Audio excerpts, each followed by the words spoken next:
नगरमधील साईबनमय मधुबन या आध्यात्मिक पर्यटन क्षेत्रात एक दिवसीय मेडिटेशन कॉन्फरन्स संपन्न झाली। कॉन्फरन्सचं उद्घाटन पद्मश्री विखे पाटील मेडिकल कॉलेजचे डीन डॉक्टर सुनील म्हसे यांच्या हस्ते दीप प्रज्वलनाने संपन्न झालं। यावेळी मनस्वी कोरडे यांनी स्वागत नृत्य सादर केलं।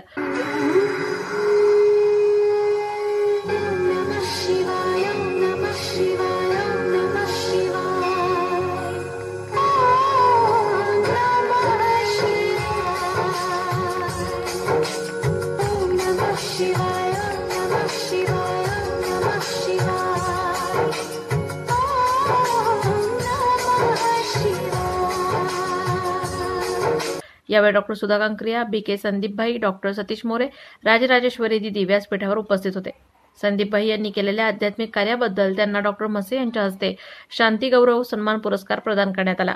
कॉन्फरन्समध्ये नगर जिल्ह्यातील प्रत्येक तालुका तसेच पुणे, परभणी, शिरूर सहित महाराष्ट्रातील अनेक भागातून राजयोगी साधक मोठ्या संख्येने उपस्थित होते। मेडिटेशन आत्मिक उन्नतीसाठी दिनचर्या, मनचर्या यावर कॉन्फरन्समध्ये प्रकाश टाकला गेला। मैं डॉक्टर सुनील नाथा मस्के, अधिष्ठाता doctor Vitthalrao Vikhe Patil foundation medical college and hospital Ahmednagar, यहाँ से मैं साधना शिविर के उद्घाटन के लिए आया हूँ। डॉक्टर सुधा कांक्रिया इन्होंने मुझे इस कार्यक्रम के लिए आमंत्रित किया, इसलिए मैं ओम शांति परिवार का विशेषतः धन्यवाद देता हूँ। हमारे विखे पाटिल मेडिकल कॉलेज में 2 बैचेस के MBBS स्टूडेंट के लिए राजयोग शिविर हमने आयोजित किया था। एक्चुअली ये दोनों भी बैचेस कोविड के समय एडमिट हुई थी, तो हमें उस बच्चों को हैंडल करने में बहुत दिक्कतें आ रही थी। इसलिए हमारे एक सहयोगी डॉक्टर दीपक नायकवाड़ी जो इस विचारधारा के हैं, उन्होंने डॉक्टर सुधा कांक्रिया को संपर्क किया और ये ओम शांति परिवार का राजयोग शिविर हमने हर बैच के लिए 8 दिन के लिए आयोजित किया। और हमें जो दिक्कतें पहले आई थी, वो शिविर होने के बाद स्टूडेंट्स में बहुत बदलाव आया। ये सब बच्चे MBBS कोर्स के लिए आते हैं, प्राइवेट मेडिकल कॉलेज है तो अच्छे घर से आते हैं, उनको कंट्रोल करना थोड़ी सी दिक्कत की बात हो रही थी। लेकिन जब ये बच्चों ने 8 दिन का शिविर आयोजित करके उसमें से जब उन्होंने सुना, उसको आत्मसात किया, तो उसके बाद हमें उनमें बहुत बदलाव दिखाई दिया। उनके मार्क्स भी बदल गए और उनमें टोटल एटीट्यूड, बिहेवियरल पैटर्न और सभी क्लास में कैसे बैठना है, लोगों के साथ कैसे बिहेव करना है, ये सब चेंजेस हमें दिखाई दिए। उसके बाद जब दूसरी बैच एडमिट हुई तो हमारी मैनेजमेंट डॉक्टर सुजय विखे पाटिल जो यहाँ के खासदार है और हमारे नामदार साहब डॉक्टर राधाकृष्ण विखे पाटिल जो रेवेन्यू मिनिस्टर है, उन्होंने हमें पर्पसली बताया कि अभी जब अगली बैच एडमिट हो जाएगी उसके हर दिन पहले 8 दिन के लिए राजयोग शिविर आयोजित करना चाहिए। तो हम ये कार्यक्रम के माध्यम से आज मैडम से रिक्वेस्ट कर रहे हैं कि जब भी हमारी नई बैच MBBS के लिए आएगी तो हमारे विखे पाटिल मेडिकल कॉलेज में हर समय हम 8 दिन का शिविर आयोजित करेंगे। आज ये आपने नए साधकों के लिए जो शिविर आयोजित किया है उसके लिए मैं धन्यवाद देता हूँ, और आपने हमारे बच्चों को सुधारने के लिए, उनको साइंस और स्पिरिचुअलिटी में कन्वर्ट करने के लिए जो भी मेहनत ली है उसके लिए मैं फाउंडेशन की तरफ से धन्यवाद देता हूँ। ओम शांति। आज साईबन में बहुत सुंदर भट्टी हुई। लगभग 300 से ज़्यादा भाई बहनें आए थे। उन्होंने बहुत अच्छी तरह से तपस्या का भी, ज्ञान का भी और वहाँ के वातावरण का भी आनंद लिया। उन्होंने साईबन का बहुत सुंदर तपस्वी वातावरण एंजॉय किया और भट्टी का सुख लिया।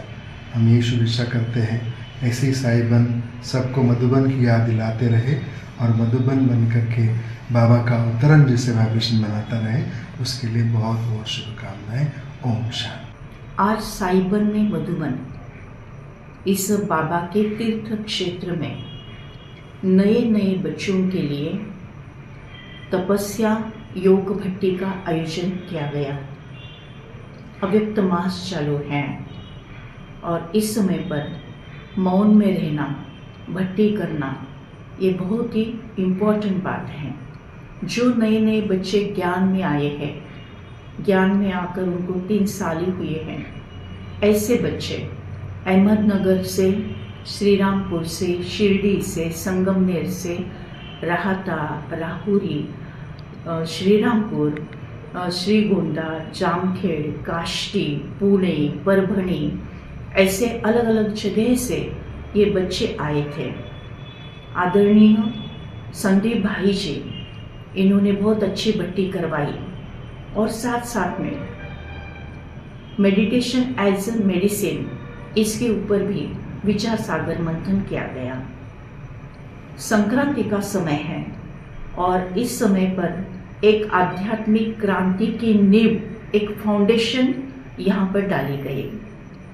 अभी आने वाला जमाना जो है वो आध्यात्मिक क्रांति से ही तर जाएगा, ऐसे कहा गया है। आज तक अनेक सारी क्रांतियां हो गई, जल क्रांति हो गई, सफेद क्रांति हो गई, वगैरह वगैरह, लेकिन अभी जो आने वाला समय है ये महापरिवर्तन का समय है। कोई कहता है महाविनाश हो रहा है, कोई कहता है नए युग की स्थापना हो रही है।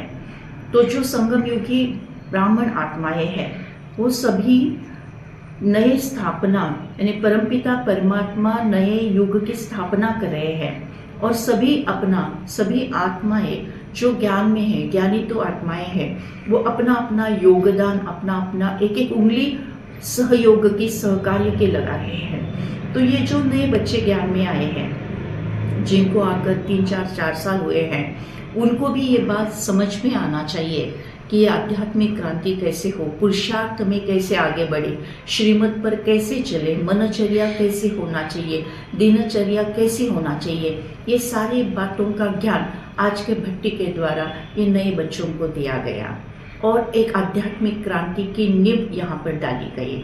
मैं सबका बहुत बहुत अभिनंदन करती हूँ। ओम शांति। आज 13 जनवरी साहिबन में मधुबनी इस स्थान पर अपना 300-350 लोगों का एक छोटा सा भट्टी हुई। भट्टी माना योगा मेडिटेशन, राजयोगा मेडिटेशन। उस मेडिटेशन में नए नए न्यू कमर्स के लिए कैसे उनको योग का होना चाहिए, योग अभ्यास करते समय मन को कैसे कंसंट्रेट करना चाहिए और साथ साथ योगी जीवन में कैसा उनकी दिनचर्या फिक्स होना चाहिए, सवेरे से लेकर के रात्रि सोने तक उनकी दिनचर्या में मेन बातें कौन कौन सी होनी चाहिए, ये बताने के लिए, ये समझाने के लिए पूना से संदीप भाई आए थे, उनके साथी 2 भाई। उन्होंने बहुत अच्छी तरह से राजयोगा मेडिटेशन के साथ और ब्राह्मण जीवन की रूटीन, डेली रूटीन कैसे होना चाहिए वो भी बताया और ये सारा प्रोग्राम अरेंज किया था सुधा ताई ने। और सुधा ताई की वो स्थान हमारे लिए बहुत ही आवश्यक, बहुत ही हम ब्राह्मण आत्माओं के लिए इंस्पायरिंग रहता है और शांति का वातावरण रहता है, गुड वाइब्रेशंस रहता है। प्रकृति के साथ होने के कारण वहाँ पर एकदम इजीली बेहद के रूप में बैठ करके योग लगाना अच्छा लगता है। सुधा ताई को और संदीप भाई को जो आज के पूरा योग राजयोगा मेडिटेशन का कार्यक्रम कराया था, उनके लिए दिल से थैंक्स। ओम शांति। शेवटी उपस्थित सर्व साधकांनी टेकडी meditation, boating, puppet show, butterfly garden, Pushpak विमानाचा अनुभव घेतला। सनसेट मेडिटेशनने कॉन्फरन्सची सांगता झाली। शेवटी डॉक्टर प्रकाश कांक्रिया यांनी आभार मानले। महानगर न्यूज डेस्क, महानगर न्यूज ब्युरो, अहमदनगर।